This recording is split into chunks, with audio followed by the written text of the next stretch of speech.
every penny spent on lobbying means a little teeny bit less meaningful democracy in this country.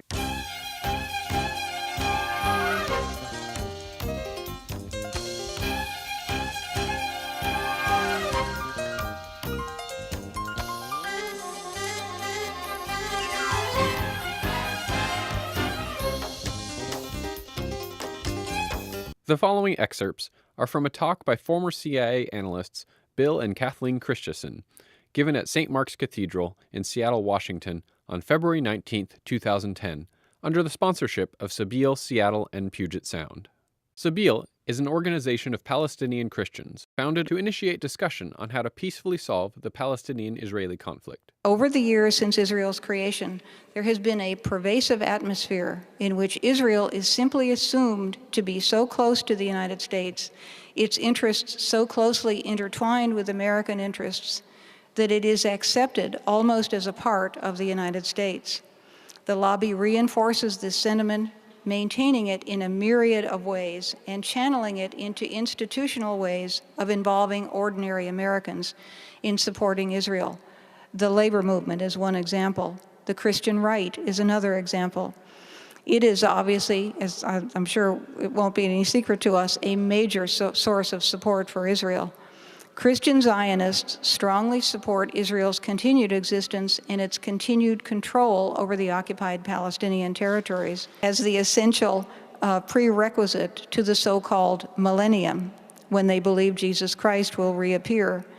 This has been going on for a century, but particularly in the last few years, maybe 2 decades, in particular, the Christian right has used its vast numbers to lobby both the administration and Congress in support of Israel's policies and in opposition to any proposal that would require Israeli concessions.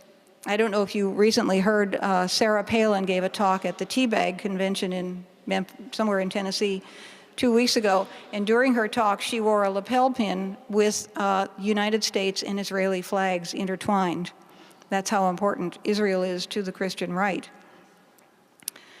Former Senator James Abaresk, who is of Arab descent, Lebanese, and represented South Dakota in the 1970s, recently described how this atmosphere of required support for Israel operates inside political circles.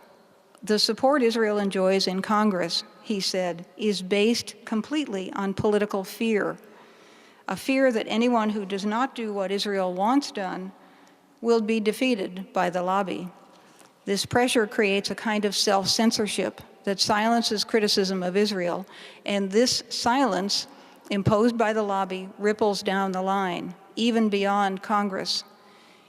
Even one congressional critic who speaks out is attacked by the lobby, Abaresk said, quote, on the grounds that if Congress is completely silent on the issue, the press will have no one to quote, which effectively silences the press as well. Any journalists or editors who step out of line are quickly brought under control by well-organized economic pressure against the newspaper caught sinning, unquote. This kind of silencing has a direct impact on policy formulation, and it also has a longer-term, more indirect impact, because this is the atmosphere in which future policymakers grow up. An atmosphere of ignorance and denial, and Israel can do no wrong, in which it is virtually impossible, first of all, to learn anything about the situation, and secondly, to speak out without incurring the organized wrath of Israel's supporters through mass letter-writing campaigns, media criticism, charges of anti-Semitism, and heavy pressure from Congress. Not many politicians are willing to risk this. Not many ordinary people are willing to risk it either.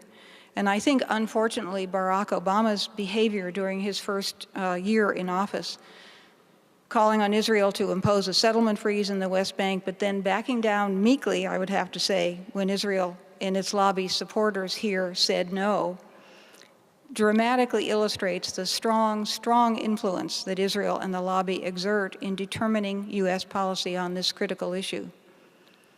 There's no denying the importance of the U.S. military, industrial, financial complex, or the intricate interweaving of this conglomerate with Israel's military, industrial, and financial interests, as Noam Chomsky and others on the left contend, but rather than a relationship in which Israel does the bidding of the United States. In reality, the entanglement is much more one between two independent players. The relationship is symbiotic.